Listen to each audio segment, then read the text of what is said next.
This is chapter 8, and it's called The Black SYBIL. In 1976, there was a famous movie, now famous movie, starring an actress called Sally Field, and the movie was entitled SYBIL, and it aired for 2 nights on NBC. I believe I was 18 years old when I first saw this film, and it was fascinating. And SYBIL was based on the true story of a young woman who was suffering from multiple personality disorder. And she had been diagnosed with that by a psychiatrist who realized after treating SYBIL for many years that she had been traumatized as a child. She had a very cruel mother who would do just very sadistic things to SYBIL as she was growing up, and it led to extreme psychological damage where SYBIL was concerned. But there was a scene in the film that always stuck with me, and it was a scene with a musician, a young musician, who was also a father to a 6-year-old little girl. And the little girl knew SYBIL because SYBIL would talk to her all of the time and play with her. And the father told his little girl that he really liked SYBIL and he wanted to take her on a date. And his daughter looked at him and she said, "SYBIL is stuffed with people. She's stuffed with people." And I remember when I heard that in the film, it wasn't funny. It gave me this really eerie feeling to hear this kid say that SYBIL was stuffed with people. And she actually was, because of all of her personalities. And that's why I started thinking of Mommy as the Black SYBIL. Because when I would go to Mommy's room every day, throughout the day, for weeks, for days, weeks, months, I never ever knew which Mommy I was going to find. And I was always kind of nervous about that. And even after getting to Mommy's room and interacting with her, I still didn't know if a different Mommy was going to pop out. And what was so disturbing was that with every Mommy, it was as if my mother would transform. She looked like my mother, of course, because she had the face of my mother, but the mannerisms and just the characteristics were so different and so uncharacteristic of Mommy. And of the different Mommies that would pop out, and mind you, some were scary to me, some were just, I think all of them were uncomfortable for me, except for the one that was the Mommy I'd grown up with, the Mommy that I knew, that raised me and gave birth to me. That Mommy I was comfortable with, but that wasn't the only Mommy I loved. I accepted all of the different Mommies because they were all mine, and I loved them all, and I respected them all. But I was afraid, because with this dementia, it wasn't the kind of disease that you could ever get used to, because you never knew what was coming down the road. You just had to tell yourself that something was coming. You just never knew what was coming or when it was coming. So of the different Mommies that I'd see. There was one mommy, of course, that I'd grown up with, and that was the mommy who called me Pookie and would say, "I love you, babe," whenever I would walk away, and then she'd blow me a kiss.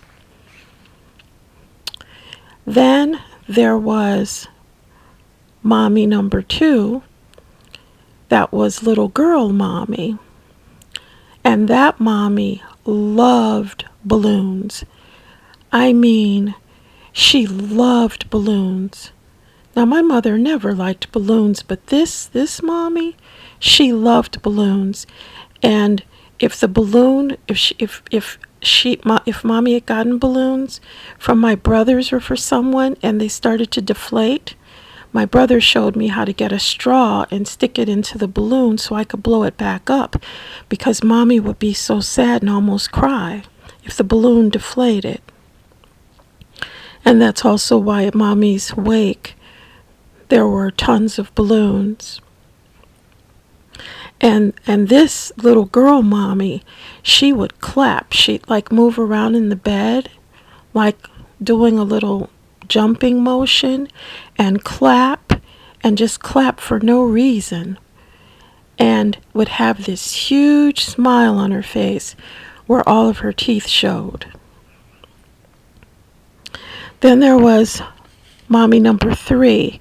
I called that mommy, Mommy Dearest Mommy, 'cause that one was scary, and she was mean, and she was difficult, and she would scream so loud, that because we were on the main floor on the first level, on ground level in the condo, when that mommy would start screaming, people would look around outside. They didn't know where the noise was coming from. But it was mommy, and I mean, she would be screaming, and that mommy would call me a dirty bitch, you dirty bitch, and tell me that she hated me, and shake the bed. Mommy put her little hands on either side of the rails of the bed and just shake the bed. And then there was the mommy who was afraid of voices coming from the and that mommy always wondered if they were going to actually walk out of the television. Then there was uninhibited mommy, who I would just come into her room and her clothes would be off. Her shirt, her blouse would be off. It would be thrown on the floor. Her bra, when I did put a bra on her, that would be on the floor. Her diaper would be undone, and she'd just be lying there staring out like in a daze, not saying anything. And I'd say, "Mommy, you can't just lie there like that. You don't have your clothes on. You're going to get cold." And she'd say, "You can't tell me what the fuck to do. I'm your mother. You're not my mother." And I'd say, "I know, Mommy, but I can't leave you like this." And then I'd start crying, and then mommy, my mommy, the real mommy, would pop out and say, "Poor babe, don't cry, babe." And that mommy would let me put the blouse back on.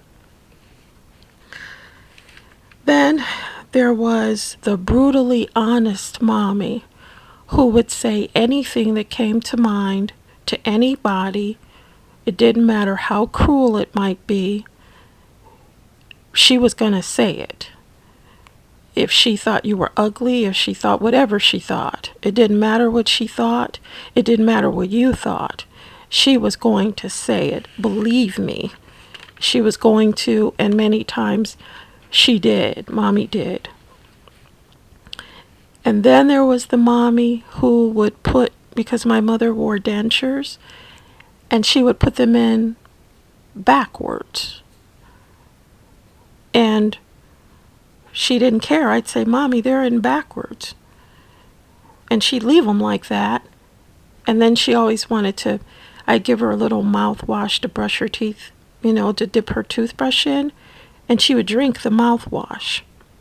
So I never knew what that mommy was going to do, and I always had to be careful about what I'd give her. I never knew what she was going to do. So I had all of these mommies swirling around, stuffed inside of my mother, never knowing who I was going to see. I got used to all of them, and I loved them all, and they all scared me. Even my mommy that I knew scared me because I never knew when she was going to change. I always wondered how people, I'd been told persons with dementia died from dementia. I always wondered, how can you die from a disease that causes you to forget? How do you die from that? And then I realized you die from it because you're forgetting. You forget who you love, you forget who you are, you forget where you are, you forget to swallow, you forget how to eat, you forget how to breathe, you forget how to stay alive. That's how you die from it. You forget. And you just forget. And the dementia takes control and wreaks havoc on the body and the mind of the person that you love. And then you're left with whatever you're left with. And you cry, and there's nothing you can do but just deal with it. Because you still love that person, so you just deal with it. And you pray and you deal with it.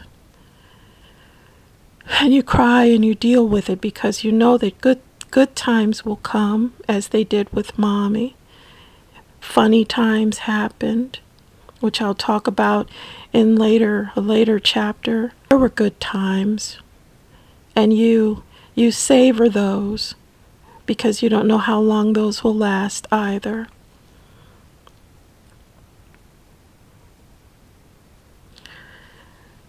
This is the end of this chapter.